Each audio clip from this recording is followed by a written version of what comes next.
प्यारे बच्चों, कैसे हैं आप सब। उम्मीद करते हैं एकदम बढ़िया होंगे। हमारे YouTube चैनल ज्ञान संग्रह पे आप लोगों का हार्दिक हार्दिक स्वागत है। अगर इस चैनल पे आप नए होंगे तो चैनल को सब्सक्राइब करके एक लाइक कर दीजिएगा।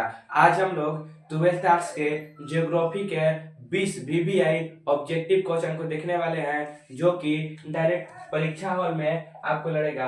हम यहाँ पे आपको 20 ऑब्जेक्टिव बताएंगे भूगोल के, जिसमें 10 ऑब्जेक्टिव डायरेक्ट एग्जाम में लड़ेगा। ठीक है ना। चलिए बिना कोई देर किए हुए क्लास को स्टार्ट करते हैं। ठीक है, आइए क्वेश्चन नंबर 1 को हम लोग देखेंगे। तो क्वेश्चन नंबर हम लोग का 1 है, नौ निश्चयवाद। थोड़ा सा देखने में दिक्कत हो जाएगा, क्वेश्चन ऊपर टाइपिंग हो गया है। ठीक है, तो इसलिए आप लोग हड़बड़ाने की जरूरत नहीं है, हम बोल दे रहे हैं। लिखा है, नौ निश्चयवाद का संकल्पना का प्रतिपादन किसने किया। यानी जो नौ निश्चयवाद है, यानी नौ निश्चयवाद है, यह क्या है, एक मिनट। जो नौ निश्चयवाद है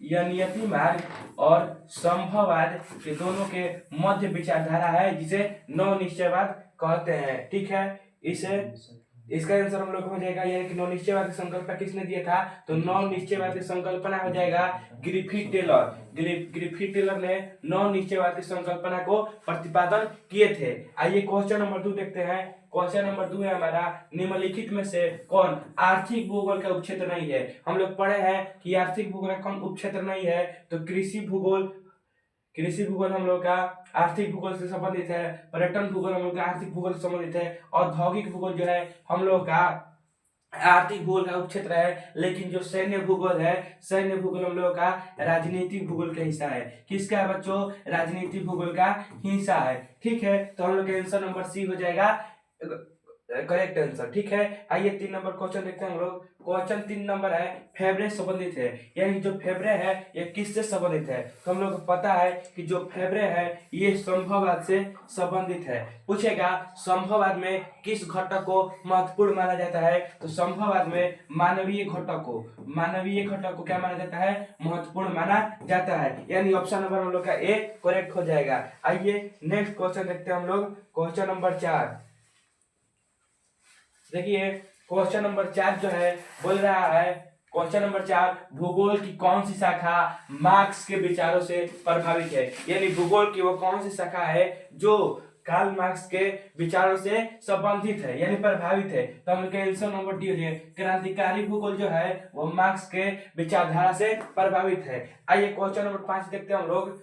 5 क्वेश्चन नंबर है हम लोग का, विश्व में सर्वाधिक जनसंख्या केंद्रित है। विश्व में जो जहां अधिक जनसंख्या है वो कहाँ है। देखिए पर्वतीय भाग, वो ये नहीं हो जाए, पर्वतीय प्रदेशों में ज्यादा लोग नहीं रहना पसंद करेंगे, क्योंकि यहाँ पे घर बनाने में दिक्कत होगी। पठारी प्रदेश में भी नहीं रहेंगे, क्योंकि यहाँ पर भी घर बनाने में दिक्कत होगी। ठीक है, मैदानी क्षेत्रों में, यानी ऑप्शन नंबर सी हम लोग का करेक्ट हो जाएगा। जो मैदान है, समतल है, उसमें घर बनाने में बहुत ही आसानी होगी। लेकिन जो मरुस्थल है, यहाँ पे लोग बालू फेंकेंगे जाके, इसीलिए हम लोग का आंसर नंबर सी करेक्ट हो जाएगा। ठीक है, आइए क्वेश्चन नंबर 7 छोड़ देखते हैं।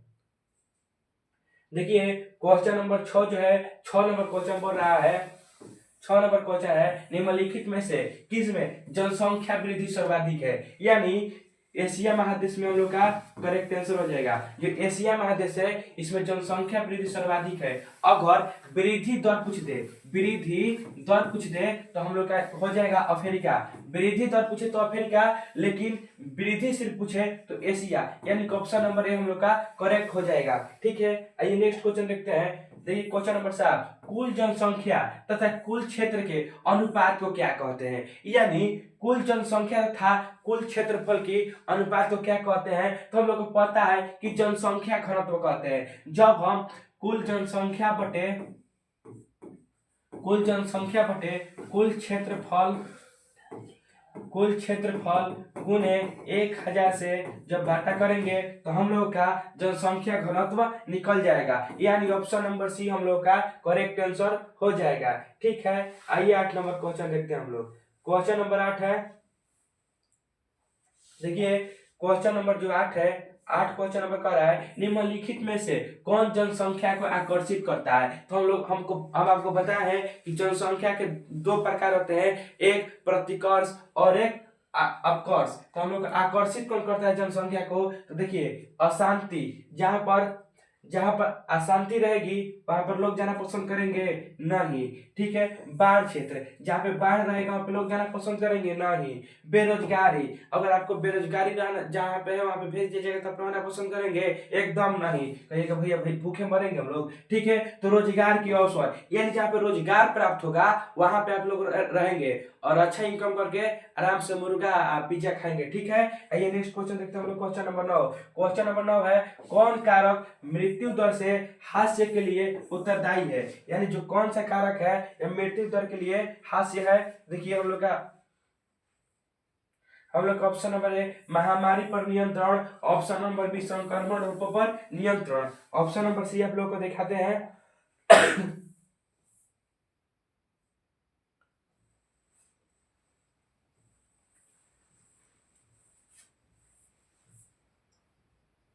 ऑप्शन नंबर सी है हम लोगों का ए और बी दोनों, ए और बी दोनों, इनमें से कोई नहीं, तो हम लोग का ए और बी दोनों सही हो जाएगा, यानी ऑप्शन नंबर सी सही हो जाएगा। आइए क्वेश्चन नंबर 10 देखते हैं। क्वेश्चन नंबर 10 क्या है? जनसंख्या परिवर्तन का घटक कौन है? यानी जनसंख्या परिवर्तन घटक कौन है? तो देखिए जन्म से भी जनसंख्या जन्म से बढ़ेगा, मृत्यु से जनसंख्या घटेगा, और प्रवास यानी जब लोग एक स्थान से दूसरे स्थान तक चले जाएंगे तो इसमें भी जनसंख्या परिवर्तन होगा। तीन में से सभी हम लोग का डी नंबर आंसर जो है वह सही हो जाएगा।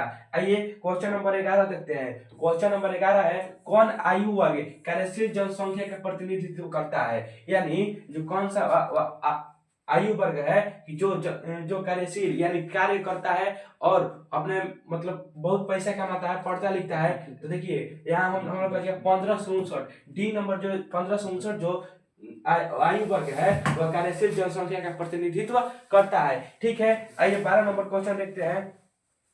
क्वेश्चन नंबर 12 आयु लिंक पिरामिड का संबंध है जनसंख्या वितरण से, महिला साक्षरता से, पुरुष एवं महिला जनसंख्या से। तो जो आयु लिंक पिरामिड का संबंध है यह बच्चों हम लोग का हो जाएगा पुरुष एवं महिला जनसंख्या से, पुरुष एवं महिला जनसंख्या से, यानी ऑप्शन नंबर सी हम लोग का करेक्ट हो जाएगा। ठीक है, आइए 13 नंबर क्वेश्चन देखते हैं हम लोग। देखिए जो 13 नंबर क्वेश्चन है, 13 नंबर मानव विकास सूचकांक में प्रथम स्थान किस देश का है? यानी मानव विकास सूचकांक में प्रथम देश कौन सा है? तो हम लोग का आंसर हो जाएगा नार्वे। जो नार्वे है वह मानव विकास सूचकांक में सबसे प्रथम स्थान पे है। पूछ देता है मानव विकास सूचकांक का निर्माता कौन करते हैं? तो महबूब उल्क ने किया था। कौन किया था? महबूब उल्क ने मानव विकास सूचकांक का प्रतिपादन किया था। ये कहाँ के थे? तो ये पाकिस्तान के अर्थशास्त्री थे, अर्थशास्त्री थे। ठीक है, पाकिस्तान की अर्थशास्त्री थे। आइए नेक्स्ट क्वेश्चन देखते हैं हम लोग। क्वेश्चन नंबर 14 क्या है? 14 नंबर क्वेश्चन है निम्नलिखित में से कौन मानव विकास का उपागम है? यानी हम लोग को बताना है कि मानव विकास के उपागम इनमें से कौन है। ठीक है, तो देखिए आय उपागम एकदम सही है, कल्याण उपागम ये भी सही है, क्षमता उपागम ये भी सही है, यानी हम लोग ऑप्शन नंबर डी जो है एकदम करेक्ट आंसर हो जाएगा। आइए नेक्स्ट क्वेश्चन देखते हैं हम लोग। क्वेश्चन नंबर 15 है।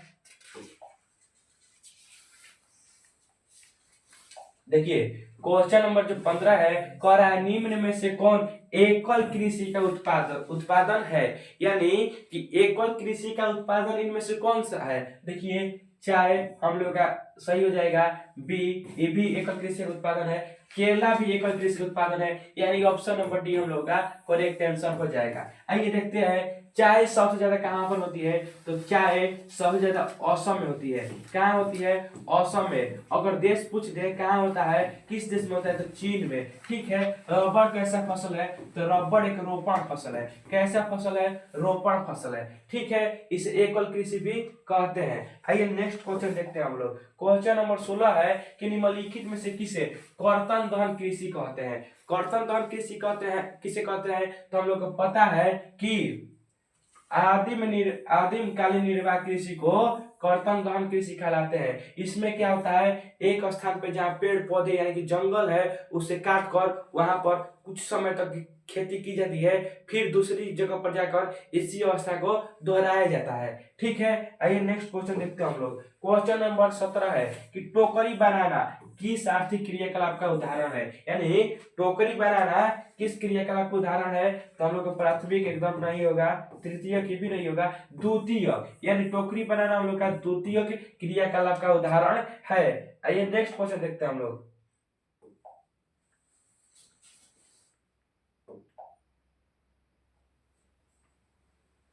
देखिए क्वेश्चन नंबर 18 है।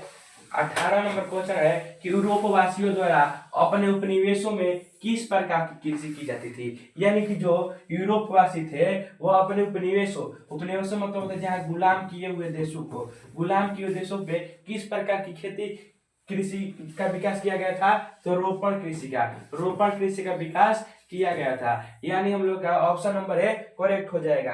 आइए क्वेश्चन नंबर 19 देखते हैं। क्वेश्चन नंबर 19 है निम्नलिखित में से कौन कृषि आधारित उत्पादन नहीं है। तो देखिए कॉफी का हम लोग खेती करते हैं, एकदम करते हैं। चीनी का हम लोग ईख का खेती करते हैं, जिससे चीनी होता है। चाय का हम लोग खेती करते हैं। नमक जो एक समुद्र से मिलता है, यानी इसकी कृषि नहीं की जाती है। तो हम लोग का ऑप्शन नंबर डी, यानी डी नंबर करेक्ट आंसर हो जाएगा। ठीक है, आइए नेक्स्ट देखते हैं हम लोग। लास्ट क्वेश्चन है 20 नंबर, अंगूर की खेती संबंधित है। यानी आपका ऑप्शन है मानसून क्षेत्र से, उष्णकटिबंधीय क्षेत्र से, ध्रुवीय क्षेत्र से और भूमध्य सागरीय से। यानी कि अंगूर की खेती कहाँ की जाती है, तो इसका आंसर आप लोग कमेंट में बताएंगे। कहाँ बताएंगे, कमेंट में बताएंगे। अगर नहीं बताएंगे तो हम जान जाए कि आप पढ़ने वाले नहीं है। ठीक है, अगर आपको क्लास अच्छा लगा होगा तो एक लाइक कर दीजिएगा। ठीक है, और एक प्यारा सा कमेंट कर दीजिएगा। जहां पर आप लोगों को समझ नहीं आया होगा या हमसे कुछ दिक्कत हुआ होगा तो आप लोग बता दीजिएगा कि भैया आपसे यहाँ पर दिक्कत हुआ है। हम उसके लिए एक नया वीडियो बना देंगे। तब तक के लिए धन्यवाद।